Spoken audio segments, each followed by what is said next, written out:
نحمدہ ونصلی ونسلم علی رسولہ الکریم اما بعد فاعوذ باللہ من الشیطان الرجیم بسم اللہ الرحمن الرحیم قال اللہ تعالی فی کلامہ المجید والفرقان الحمید کلوا مما فی الارض حلالا طیبا صدق اللہ العظیم بابا بلند درود پاک الصلاۃ والسلام علیکہ سیدی یا رسول اللہ وعلی آلک واصحابک سیدی یا حبیب اللہ صلاۃ والسلام علیکہ سیدی یا نبی اللہ وعلی آلک واصحابک سیدی یا محبوب اللہ تنم فرسودہ جاں پاراز ہجراں یا رسول اللہ دلم پی مردہ آواراز اسیاں یا رسول اللہ ذکر دخیش حیرانم سیاہ شد روز اسیانم پشیمانم پشیمانم پشیمان یا رسول اللہ چون بازو بے شفاعت را کشائی بر گنہگاراں مکن محروم جانی را در آجا یا رسول اللہ چوسوے من گزر آری من مسکین ناداری فدائے نقش نالینت کنم جاں یا رسول اللہ فدائے نقش نالینت کنم جاں یا رسول اللہ فدائے نقش نالینت کنم جاں یا رسول اللہ گنہگارم سہکارم شفاعت یا رسول اللہ خراب و خستہ و خارم شفاعت یا رسول اللہ قصوری را حضوری کن دوائے درد دوری کن دلم تاریک نوری کن شفاعت یا رسول اللہ تو غنی از ہر دو عالم من فقیر روز محشر عذر ہائے من پذیر گر تمہیں بینی حسابم ناگزیر از نگاہ مصطفیٰ بنہا بگیر میری زندگی کا مقصد تیرے دین کی سرفرازی میں اسی لیے مسلمان میں اسی لیے نمازی میری نہایت واجب الاحترام عزیز بزرگ و دوستو آج اس جمعۃ المبارک پر اپنے تجارت کے موضوعات میں سے ایک اہم ترین اس سیریز کا موضوع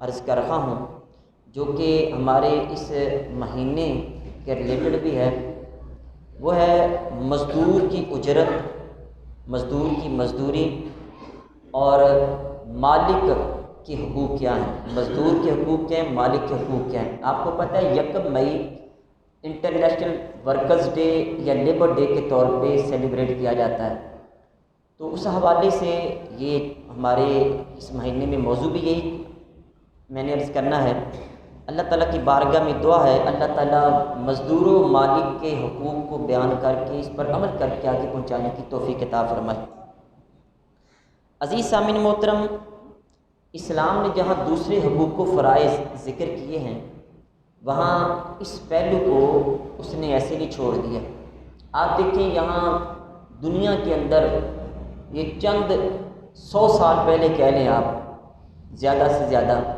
وگرنہ چند سال پہلے یہ لیبر کے جو لاز ہیں قوانین ہیں وہ بنائے گئے اور پھر لیبر ڈے کے حوالے سے پوری دنیا میں یہ منایا جاتا ہے اور مزدور کے حقوق کے لیے باقاعدہ لیبر آفیسرز ہمارے ملک میں بھی موجود ہیں اور بات کرتے ہیں اور یہ دنیا کے جو جدید ممالک ہیں وہ سمجھتے ہیں کہ شاید مزدوروں کے حقوق کی بات ہم ہی کرتے ہیں میں یہ عرض کرنا چاہتا ہوں کہ آپ صرف لیبر ڈے مناتے ہیں میں آپ کے سامنے جو احادیث عرض کروں گا آپ کو پتہ چلے گا یہاں لیبر ڈے نہیں بلکہ لیبر لائف کو سیلیبریٹ کیا گیا ہے ایک دن نہیں پوری زندگی مزدور کی سرکاری دو عالم صلی اللہ علیہ وسلم نے بیان کر کے رکھ دی اور مالک کے جو حقوق ہیں وہ بھی ساتھ بیان کیے ہیں یعنی دونوں پہلو سرکاری دو عالم صلی اللہ علیہ وسلم نے بڑے اچھے انداز میں بڑے احسن انداز میں ہمارے سامنے رکھے ہیں یعنی کہ اسلام اس پہلو کو ایسے نہیں چھوڑتا بلکہ بڑے اچھے انداز میں اس کو بیان کیا ہے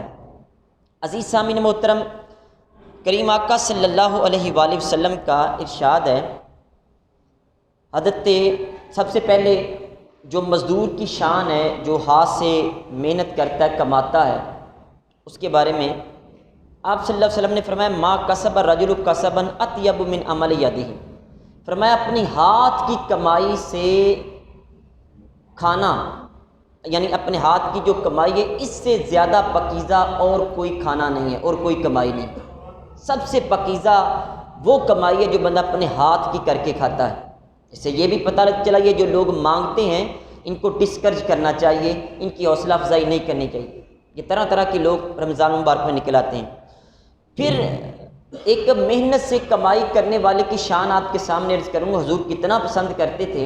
ایک صحابی رسول ہے جن کا نام حضرت سعد رضی اللہ تعالیٰ عنہ، حضور علیہ السلام کی بارگاہ میں آ کے انہوں نے اس طرح ہاتھ ملایا، شیک ہینڈ کیا۔ حضور علیہ السلام نے جیسے ہی ہاتھ ملایا تو ان کا ہاتھ کھرد رہا تھا۔ آپ کو پتہ ہے مزدور کام کرتے ہوئے یہاں پہ گانٹھیں پڑ جاتی ہیں، سخت تھا۔ حضور علیہ السلام نے پوچھا کہ اسعد تیرے ہاتھ میں سختی بہت زیادہ ہے۔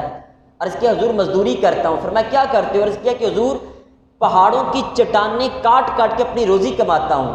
میرے کریم آقا صلی اللہ علیہ وسلم نے جب یہ بات سنی، ذرا غور کرنا، آپ علیہ السلام نے سعد کا ہاتھ پکڑا اور خود اپنے ہونٹوں کے ساتھ لگا کے اس کو چوم لیا۔ صحابی کے ہاتھ کو حضور نے خود چوما۔ یہ ایک مزدور کی شان آپ کے سامنے عرض کر رہا ہوں۔ پھر عزیز سامعین محترم، اسی طرح میرے کریم آقا صلی اللہ علیہ وسلم نے فرمایا کہ یہی وہ ہاتھ ہے جنہیں جہنم کی آگ جلا نہیں سکتی ہے، جو اپنی محنت کے ساتھ کمائی کرتا ہے۔ پھر میرے کریم آقا صلی اللہ علیہ وآلہ وسلم نے یہ بھی ارشاد فرمایا کہ کوئی بندہ جو کمائی کرتا ہے اپنے ہاتھ سے، تو ہاتھ کی کمائی سے بہتر کھانا اور کوئی بھی نہیں ہے۔ اور فرمایا کہ اللہ کے نبی حضرت داؤد علیہ السلام وہ اپنے ہاتھ کی کمائی کھایا کرتے تھے۔ آپ انبیاء کی لمبی فہرست دیکھ لیں، وہ تمام کے تمام محنت کیا کرتے تھے۔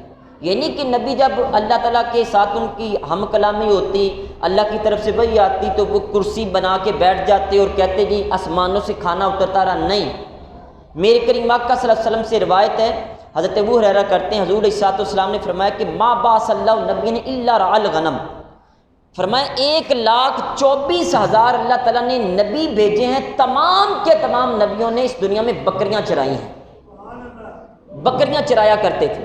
اب جب اتنی بات حضور علیہ السلام نے فرمائی، فقال اصحاب وانت، حضور آپ نے بھی بکریاں چرائی ہیں؟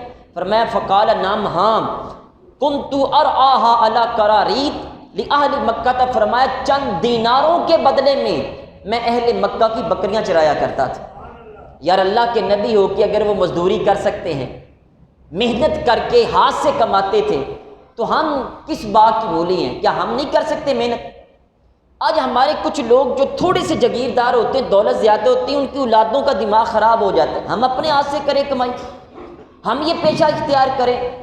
میں اپنے اسٹوڈنٹ سے یہ اکثر کہتا ہوں، اگر باپ درزی ہے تو اس کا ہنر اپنے ہاتھ میں لو، اگر باپ ریڑھی لگاتا ہے تو ریڑھی لگانے کا طریقہ تمہیں آنا چاہیے۔ یہ کیا بات ہوئی میں پڑھتا ہوں میں نے کوئی کام نہیں کرنا ہے؟ بچوں کو محنت سکھائیں، کاروبار سکھائیں، ان کو کاروبار کی طرف لے کے آئیں۔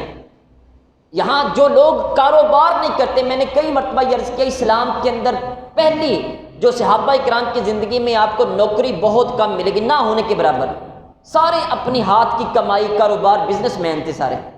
پھر میرے کریم آقا صلی اللہ علیہ وآلہ وسلم کا یہ بھی ارشاد ہے، حضور علیہ السلام سے پوچھا کہ حضور ای الکسب اطیب، حضور سب سے بہترین کمائی کون سی ہے؟ فرمایا عمل الرجل بیدہ، اپنے ہاتھ کے ساتھ جو بندہ کمائی کرتا ہے وہ سب سے بہتر ہے۔ وکل بیع مبرور، اور ہر وہ کمائی جس کے اندر حرام کی آمیزش نہ ہو، حرام کی کمائی نہ ہو، وہ سب سے بہتر ہے۔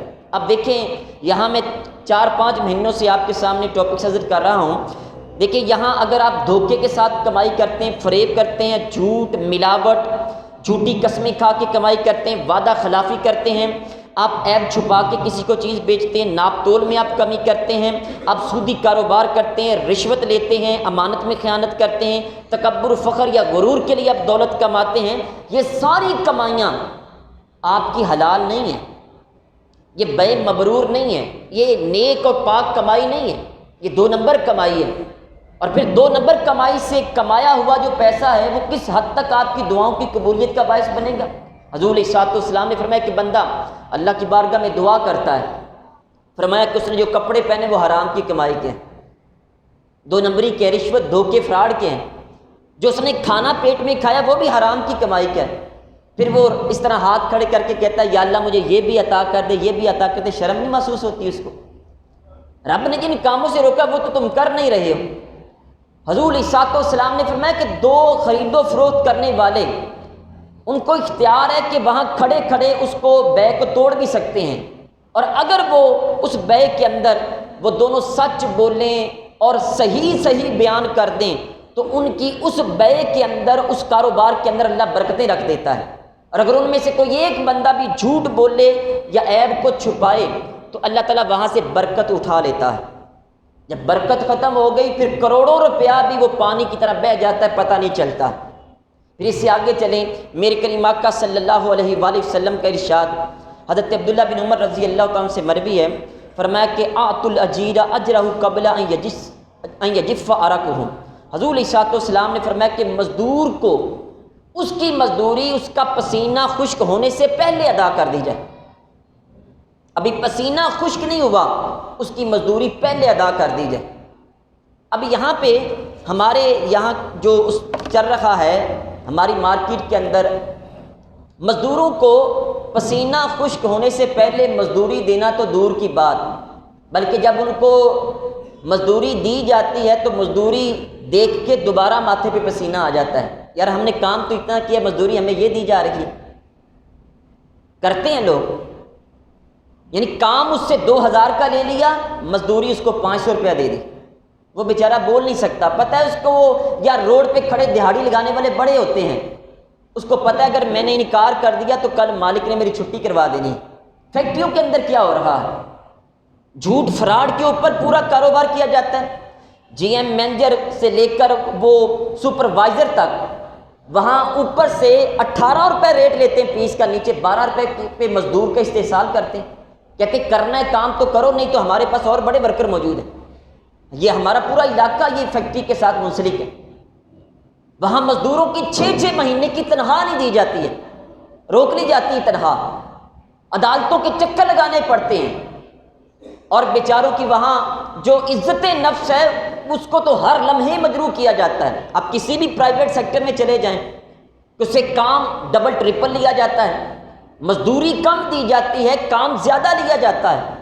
میرے کریم آقا صلی اللہ علیہ وآلہ وسلم کا یہ ارشاد سنیں، حضور صلی اللہ علیہ وآلہ وسلم نے ارشاد فرمایا کہ اللہ تبارک و تعالیٰ فرماتا ہے ثلاثۃ انا خصمہم یوم القیامہ، فرمایا 3 بندوں کی طرف سے کل قیامت والے دن میں مقدمہ لڑوں گا، یہ رب کہتا ہے۔ اس دنیا کے بارے میں فرمایا 3 بندے ایسے ہوں گے جن کے بارے میں پلینٹف مدعی میں خود بنوں گا، میں خود مقدمہ لڑوں گا۔ وہ 3 بندے کون سے؟ فرمایا نمبر 1 رجل آتا بی ثم غدر، جس نے میرے نام پر کوئی چیز دی ہو اور پھر دھوکہ دیا ہو۔ آج ہم کہتے ہیں نا قسم خدا کی میں یہ تمہیں چیز واپس کر دوں گا، اللہ کی قسم کھا کے ہم کام کرتے ہیں اور پھر بندہ دھوکہ دیتا ہے، تو رب کہتے ہیں نام تو میرا استعمال کیا اور پھر دھوکہ دیا، تو کل قیامت والے دن جب کٹہرے میں کھڑا کیا جائے گا تو اس کے خلاف مدعی میں بن کے خود رب سامنے آؤں گا، استغفر اللہ۔ پھر فرمایا کہ نمبر 2 وَرَجُلٌ بَاحَرًا فَأَكَلَ ثَمَنَهُ، کسی بندے نے آزاد بندے کو فروخت کر دیا، آزاد تھا اس کو آگے غلام بنا کے بیچ دیا اور اس کی قیمت کھا گیا، فرمایا کہ اس بندے کے خلاف بھی میں رب ہو کے مدعی بنوں گا۔ اور تیسرا کون سا؟ فرمایا کہ رجل استاجر اجیرا، کسی نے کسی بندے کو مزدوری کے اوپر رکھا، مزدوری کے طور پہ اپنے پاس اس نے کام دیا اس کو، فاستوفى منہ، کام تو اس نے پورا وصول کیا کہ آپ نے 6 سے 8 گھنٹے یہ میرے پاس کام کرنا ہے، صبح 8 سے لے کر شام 8 بجے تک کام کرنا ہے، وَلَمْ يُوفِ أَجْرَهُ، لیکن اس کی مزدوری اس کو پوری نہیں دی۔ یہاں وہ فیکٹری میں کام کرنے والے لوگ، میں اکثر کافی سالوں سے غور کرتا رہا، یہ فیکٹری میں کام کرنے والے سپروائزر حضرات یا یہ ٹھیکے پہ کام کرتے ہیں بہت زیادہ کما لیتے ہیں، ہفتے کا 20 25 40 50 ہزار بھی کماتے ہیں، لیکن یہ دیکھتا ہوں کہ مہینہ آنے سے پہلے ہی وہ لوگ کنگال نظر آتے ہیں۔ وجہ کیا ہے؟ وجہ یہ ہے کہ وہاں پہ جھوٹ بہت بولا جاتا ہے، پیس کا ریٹ کتنے کا ہوتا ہے بتایا کتنے کا جاتا ہے، اوپر سے لے کر نیچے تک لوگ جھوٹ بولتے رہتے ہیں اور پھر کہتے ہیں ہمارے کاروبار میں برکتیں نہیں ہیں۔ مزدور سے مزدوری پوری لی جاتی ہے لیکن اس کو تنخواہ پوری نہیں دی جاتی، نیچے رکھ کے تنخواہ دی جاتی ہے۔ ہمارے ہاں یہ عام مارکیٹ کا یہ اصول ہے، یہ محنت مزدوری پہ کسی کو کام پہ رکھا جائے نا تو 1 دن کی مزدوری نیچے رکھتے ہیں، اس لیے جی یہ کل دوبارہ ضرور آئے گا، ہمیں دھوکہ نہیں دے گا۔ یہ کس نے کہا ہے آپ؟ میرے کریم آقا صلی اللہ علیہ وسلم نے تو فرمایا کہ پسینہ خشک ہونے سے پہلے مزدوری دی جائے، تم 1 دن کی دہاڑی نیچے رکھتے ہو اس کے، یہ بالکل غلط ہے۔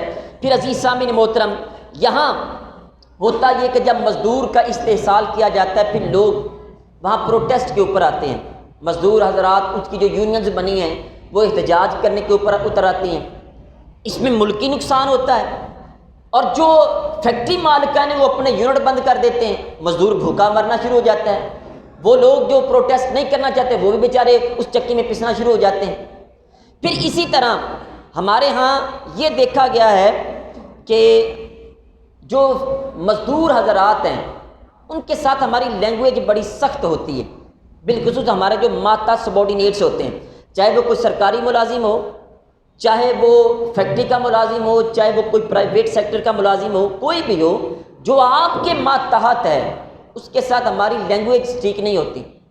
کئی لوگوں کا جب وہ کوئی عہدہ حاصل کر لیتے ہیں ان کا دماغ خراب ہو جاتا ہے۔ حضرت مولا علی شیر خدا رضی اللہ تعالیٰ عنہ فرمایا کرتے تھے جب کسی بندے کو عہدہ ملتا ہے تو وہ بدلتا نہیں بلکہ اس کے چہرے سے نقاب اتر جاتا ہے۔ یہ اصل میں یہ تھا، اگر آپ کو اللہ تعالیٰ نے عہدہ دیا، آفیسر بنایا ہے، تو کم از کم اپنے ماتحت کو اچھے انداز میں بلانا چاہیے۔ میں نے اپنی آنکھوں سے دیکھا کہ ایک آفیسر کو دیکھا وہ اس طرح اپنے ٹیبل کے اوپر بیل بجاتا ہے، وہ باہر سے کلاس 4 کا ملازم دوڑتا ہوا آتا ہے، جی یہ میرے پاس جو پانی پڑا یہ مجھے پلاؤ۔ یار کیسا تو بندہ ہے، رب نے تجھے عہدہ دیا اور تیرے سارے ایٹیکیٹس ہی ختم ہو گئے، تجھے محفل کے آداب ہی نہیں آتے۔ وہ بندہ وہ بھی رب کا بندہ ہے، اللہ تعالیٰ نے تجھے عہدہ دے دیا لیکن تو کیسا انسان ہے جو اپنے عہدے کا اظہار کرتا ہے۔ یاد رکھ اگر تو کسی کا باس ہے تو ساری دنیا کا بھی کوئی باس رب کی ذات موجود ہے۔ میرے کریم آقا صلی اللہ علیہ وآلہ وسلم نے فرمایا انا اخوانکم خولکم، فرمایا کہ جو تمہارے ماتحت ہیں، جو نیچے کام کرنے والے یہ تمہارے بھائی ہیں۔ بھائی چارگی کا یہاں پہ درس دیا۔ پھر فرمایا جعلہم اللہ تحت ایدیکم، اللہ تعالیٰ نے ان کو تمہارے ماتحت کیا ہے۔ دیکھیں اگر اللہ تعالیٰ نے مجھے یہ عہدہ دیا ہے اور آپ کو نیچے کیا ہے تو یہ میں نے خود نہیں، اپنی ذات سے میں نے خود نہیں کمایا ہے، یہ میرے رب کا کرم ہے۔ اگر کسی کو بڑا عہدہ دیا تو رب نے دیا ہے۔ فرمایا اللہ تعالیٰ نے مزدوروں کو، سبارڈینیٹس کو، آپ کو جو ماتحت کیا ہے وہ رب نے کیا ہے۔ پھر فرمایا فمن کان اخوہ تحت یدہ، فرمایا کہ جس کے ماتحت اس کا کوئی بھائی کام کرنے والا ہے، فلیطعمہ مما یاکل، فرمایا جو وہ خود کھاتا ہے وہ اپنے ملازم کو بھی کھلائے۔ کیا بھی ایسا کبھی آپ نے دیکھا ہے؟ ہمارے ہاں تو یہ ہے کہ جو مزدور بیچارہ ہے اس کی پورے مہینے کی جتنی تنخواہ ہے تو جو باس اور مالک ہے اس کے ایک دن پی سی ہوٹل کا کھانا اتنے روپے کا ہے۔ سرکار نے تو یہ فرمایا جو خود کھاتے ہو اپنے مزدور کو بھی کھلاؤ۔ یہاں میانہ روی کی طرف بتایا جا رہا ہے، اس کو یہ بتایا جا رہا ہے کہ مالک اس طرف توجہ دے کہ وہ اتنا زیادہ گلچھڑے نہ اڑائے بلکہ وہ میانہ روی کو اختیار کرے اور جو خود کھاتا ہے اس کو کھلائے۔ اور فرمایا وَلْيُلْبِسُ مِمَّا يَلْبَسُ، فرمایا جو خود پہنتا ہے وہ اپنے مزدور کو بھی پہنائے، اپنے ماتحت کو پہنائے۔ آج عید ہمارے ہاں قریب ہے، یقین مانے کئی لوگ عید کے اوپر صرف کپڑے بناتے ہیں، لیکن یہ جو حالات جس طرح کے ٹائٹ گزر رکھے ہیں، یہاں تو مزدور وہ کپڑے بھی نہیں اپنے بنا سکتا۔ یہاں تو یقین مانے بچے اپنے کپڑے مانگے تو 4 بچوں کو باپ سخت دل نہر کے اندر پھینک کے آ جاتا ہے۔ یہ ہمارے حالات گزر رکھے ہیں۔ میرے کریم آقا صلی اللہ علیہ وسلم نے فرمایا جو مالک ہے اپنے مزدور کو، اپنے ماتحت کو وہ کھلائے، جو خود کھاتا ہے وہ پہنائے، جو خود پہنتا ہے۔ پھر فرمایا وَلَا تُكَلِّفُهُمْ مَا يَغْلِبُهُمْ، فرمایا کوئی ایسا کام اس کے سپرد نہ کرے جو بہت زیادہ مشقت والا ہو، یعنی جو مشقت والا کام ہے اس کی جان سے زیادہ بھاری ہے، بہت اس میں محنت کرنی پڑتی ہے، وہ اس کو ذمہ ہی نہ لگائے اس کے۔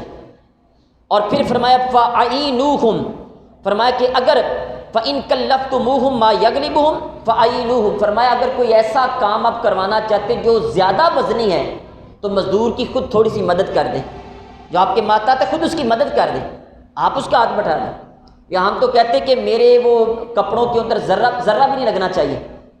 حضور علیہ الصلوۃ والسلام نے یہ درس دیا، امت کو یہ بتایا کہ جو بڑے لوگ ہیں چھوٹوں کے ساتھ شفقت و مہربانی تم نے کیسی کرنی ہے۔ پھر عزیز سامعین محترم، ہمارے ہاں یہاں جو کام کروایا جاتا ہے تھوڑا بہت تو نہیں بلکہ 8 گھنٹے کی جاب ہوتی، 16 گھنٹے کام کروایا جاتا ہے۔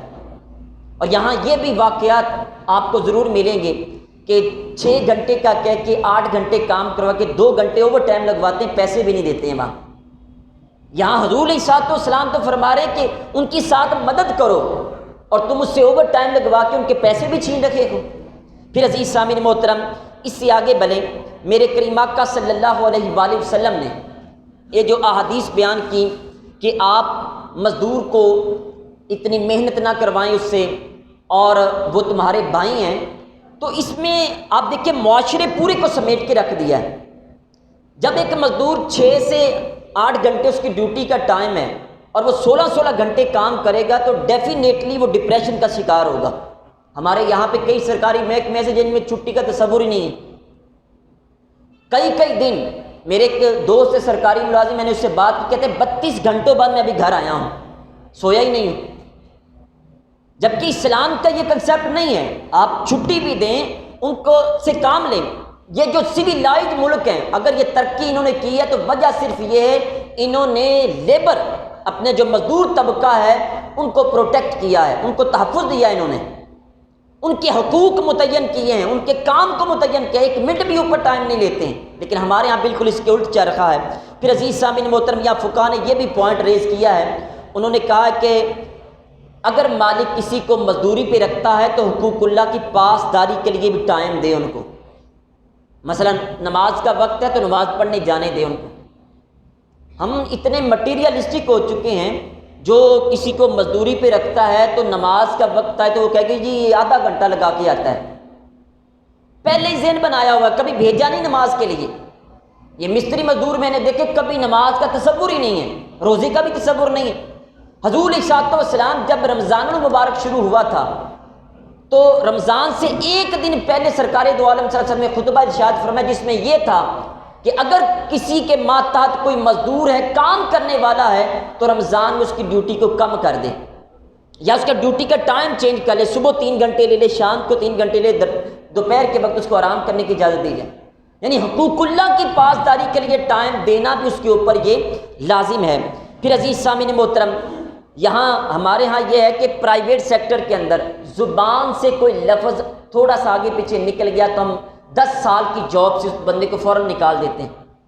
بلکہ فیکٹریوں میں یہ کہتے ہیں آپ نے جاب چھوڑ کے جانا 1 مہینہ پہلے بتائیں گے تو تنخواہ ملے گی، اور جب انہوں نے نکالنا ہو تو پھر ایسے ہی بغیر کسی بہانہ بنائے، بغیر کوئی بات کی فوراً اس کو نکال دیتے ہیں۔ اچھا، اگر مزدور غلطی کرے تو کتنی غلطی قابل برداشت ہونی چاہیے، کتنی غلطیاں معاف کرنی چاہیے؟ آئیں میں آپ کے سامنے عرض کرتا ہوں کہ یہ کیسا رویہ ہونا چاہیے اگر مزدور غلطی کرتا ہے، ماتحت بندے کی غلطی کرتا ہے۔ میرے کریم آقا صلی اللہ علیہ وسلم کی بارگاہ میں ایک آدمی آیا، فقال یا رسول اللہ کم اعفو عن الخادم، حضور مجھے یہ ارشاد فرمائیں اگر میرا ملازم غلطی کرے تو کتنی بار معاف کروں؟ فصمت رسول اللہ صلی اللہ علیہ وسلم، حضور علیہ السلام خاموش رہے، آپ نے کوئی ارشاد نہیں فرمایا۔ پھر دوبارہ اس نے سوال رپیٹ کیا، یا رسول اللہ صلی اللہ علیہ وسلم کم اعفو عن الخادم، حضور میں غلام کی کتنی غلطیاں معاف کروں؟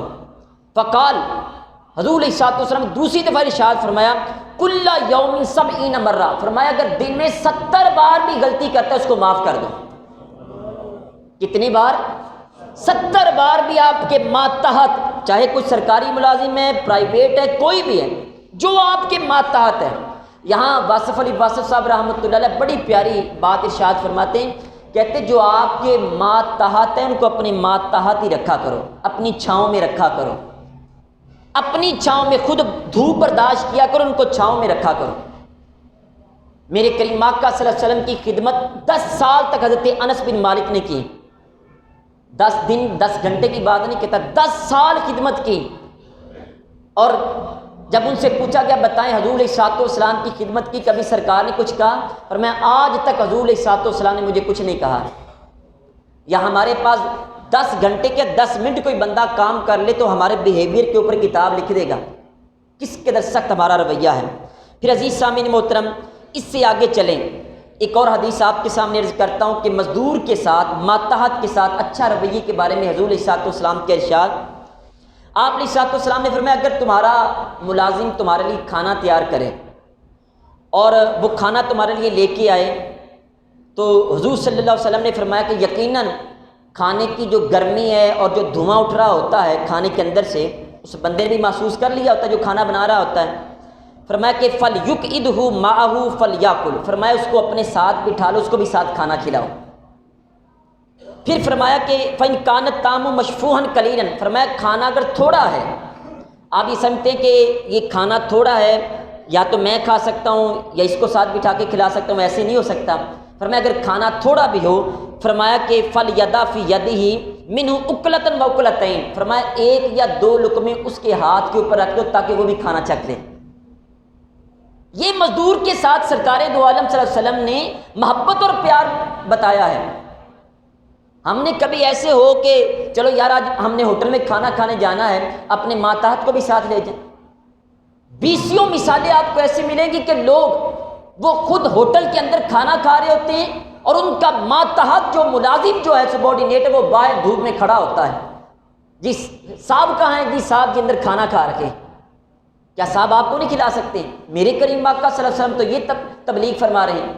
پھر وہاں سے وہ اپنے آپ کو عاشق رسول بھی کہہ رہے ہوتے ہیں. عزیز سامعین محترم، یہاں میں آپ سے عرض کروں، جہاں اسلام نے مزدور کے حقوق بیان کیے ہیں وہاں مالک کے حقوق بھی بیان کیے ہیں. یہاں مزدور حضرات کچھ ایسے ہوتے ہیں کہ وہ اسلام کو مد نظر نہیں رکھتے. دیکھیں مزدور کی دو قسمیں، ایک اجیر خاص، ایک اجیر عام. عام اجیر مزدور، ایک خاص مزدور. اجیر عام وہ ہوتا ہے جس کے پاس کئی لوگوں کا کام ہوتا ہے. مثلا یہ درزی ہے، اس کے پاس بیسیوں لوگ کپڑے سلانے کے لیے آتے ہیں، کسی ایک خاص بندے کا ملازم نہیں ہوتا، سب کا یہ ہوتا ہے. تو ایسے افراد جو ہیں وہ اپنا کام کیا کرتے ہیں کہ کئی لوگوں سے وہ آرڈر لے لیتے ہیں لیکن وقت کے اوپر کپڑے سلائی کر کے نہیں دیتے ہیں. دھوکے میں آتا ہے یہ، اور دھوکہ کرنے والا منافق حضور علیہ السلام نے اس کو قرار دیا ہے. اور اجیر خاص اگر کوئی ہے، اجیر خاص کہتے ہیں جس نے کسی کے ساتھ اس کا کانٹریکٹ ہے کہ آپ نے یہاں 8 گھنٹے ڈیوٹی کرنی ہے، 8 گھنٹے کے بعد آپ فارغ ہوں گے. اب ان 8 گھنٹوں میں اپنا پرسنل کام بندہ نہیں کر سکتا. مثلا میں ایک سرکاری ملازم ہوں، میرا کانٹریکٹ ہے کہ میں نے اتنے گھنٹے وہ اپنی سروسز دینی ہے، اس کے بعد مجھے سیلری ملے گی. تو ان اوقات میں کوئی ایسا کام نہیں کروں گا جس کا میرے پیشے کو نقصان ہو، اور اس کے عوض میں کسی اور سے کوئی پیسے لوں گا، وہ رشوت میں شمار ہوں گے. میں نے حکومت کے ساتھ مجھے آرڈر ملے کہ آپ نے اتنے گھنٹے یہ کام کرنا ہے، اب ان کے اوپر اگر مجھے کسی قسم کا کوئی گفٹ ملے یا چیز ملے اس کو رشوت شمار کیا جاتا ہے. لیکن یہاں پہ مزدور حضرات وہ بہت زیادہ نیگلیجنس کرتے ہیں اور وہ اپنے حقوق جو اپنے جو فرائض ہیں وہ صحیح طور پر وہ ادا نہیں کرتے ہیں. لیکن یہاں مالکوں کے حقوق بھی حضور علیہ السلام نے بیان کیے ہیں. وہ ایک لمبی فہرست ہے.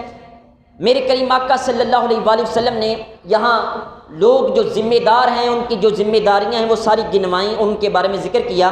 فرمایا تم تمام کے تمام ذمہ دار ہو اور ہر ایک سے اس کی ذمہ داری کے بارے میں پوچھا جائے گا. فرمایا کہ جو امام ہے وہ ذمہ دار ہے، وقت کا جو بادشاہ حکمران ہے ذمہ دار ہے، اور اس کو اس کی پوری رعایا کے بارے میں ذمہ داری کے بارے میں پوچھا جائے گا. اگر کوئی اپنے بچوں کو نہر میں پھینک رہا ہے تو اس کا گناہ اگر اس پر ہے تو حاکم وقت کے اوپر بھی ہے. عمر فاروق اعظم رضی اللہ تعالیٰ نے فرمایا تھا اگر بکری کا بچہ بھی پیاز کی وجہ سے مر جائے کل قیامت والے دن عمر سے اس کے بارے میں پوچھا جائے گا. یہ اسلامک اسٹیٹ ہے، یہاں پوچھا جائے گا. پھر فرمایا آدمی اپنے گھر والوں کا ذمہ دار ہے اور اس سے اس کے گھر والوں کے بارے میں پوچھا جائے گا. بیوی بچوں کو ٹائم دیا، ان کے لیے کھانے پانی کا انتظام کیا، کپڑوں کا انتظام کیا، خود تو بوس کی کاٹن پہن کے پھرتے رہتے ہو کہ بچوں کو بھی پہنایا. پوچھا جائے گا ایک چیز کے بارے میں. والمرأۃ فی بیت زوجها راعیۃ، جو بیوی ہے وہ اپنے گھر والوں کے بارے میں ذمہ دار ہے اور اس کو اس کے گھر والوں کی ذمہ داری کے بارے میں پوچھا جائے گا. اور اس سے پوچھا جائے گا کہ شوہر کی تم نے کتنی فرما برداری کی، شوہر کے حقوق کی پاسداری کی، اس کی عزت کی حفاظت کی. ہم تو کام پہ ہوتے ہیں، سارا دن ڈیوٹی پہ ہوتے ہیں، پیچھے سے اپنی عزت کی حفاظت کرنا، اولاد کی تربیت کرنا، اس کے تمام گھر کے مال کی اس کی دیکھ بھال کرنا، یہ عورت کی ذمہ داری. اس کے بارے میں رب پوچھے گا اس سے. پھر حضور علیہ السلام نے فرمایا جو خادم ہے، ملازم ہے، اس کو اس کے مالک کے بارے میں ذمہ داری دی گئی، اس سے پوچھا جائے گا. آج ہمارے ہاں فیکٹری ملازم کیا کرتے ہیں، کسی بھی شعبے میں چلے جائیں ملازم کیا کرتے ہیں، وہ کہتے ہیں مال مفت دلے بے رحم. ٹھیک ہے جی، مال کا تو بڑا مال ہے گا، اگر یہ خراب، جب مالک جب تک سامنے رہتا ہے کام کرتے رہتے ہیں، اور جب تھوڑا سا نظروں سے اوجھل ہوا بالکل ہتھیار پھینک کے فری ہو کے بیٹھ جاتے ہیں. کوئی نہیں ہوتا، دیکھی جائے گی۔ اور بھائی اللہ تو دیکھ رہا ہے نا، آپ جو روزی کما کے جا رہے ہیں کیا جا کے اپنے بچوں کو کھلائیں گے؟ وہ حلال ہوگی جو آپ لے کے جا رہے ہیں؟ یہاں یہ نہیں کہ مزدور کے حقوق بیان کیے اور مالک کو چھوڑ دیا، مالک کے بھی وہی حقوق بیان کیے ہیں۔ حضور علیہ الصلوۃ والسلام نے فرمایا کہ مالک کی جتنے بھی کام ہیں وہ مزدور کے ذمہ لازم ہے، اس کی ذمہ داری اس کو پوری کرے، ورنہ اس کے بارے میں پوچھا جائے گا۔ اور یہاں پہ حضرت عبداللہ بن عمر رضی اللہ تعالیٰ عنہ فرماتے ہیں، آپ کہتے ہیں کہ میرا یہ بھی خیال ہے کہ حضور علیہ الصلوۃ والسلام نے یہ بھی فرمایا والرجل فی مال ابیہ راعٍ، آدمی اپنے باپ کے مال کے اوپر بھی ذمہ دار ہے، یعنی بیٹے اولاد باپ کے مال کے اوپر ذمہ دار ہے۔ وہو مسئول عن رعیتہ، اور اس بیٹے کو باپ کے مال کے بارے میں پوچھا جائے گا۔ یہ نہیں کہ باپ گھر میں موجود نہیں ہے اور چیزیں بیچنا شروع کر دیں، باپ کے کاروبار کو نقصان کرنا شروع کر دیں، نہیں جی میرا باپ ہے، کچھ نہیں ہوتا، کچھ نہیں ہوتا، رب تعالیٰ اس کے بارے میں آپ سے پوچھے گا۔ اور پھر فرمایا کلکم راع وکلکم مسئول عن رعیتہ، تم تمام کے تمام ذمہ دار ہو، جتنی بھی تمہارے ذمہ داریاں لگی ہیں ہر ایک کے بارے میں خود اللہ تعالیٰ تم سے پوچھے گا۔ اللہ تعالیٰ کی بارگاہ میں دعا ہے اللہ تعالیٰ مزدور و مالک کے حقوق کی پاسداری کرنے کی توفیق عطا فرمائے۔ وما علیہ الا البلاغ المبین۔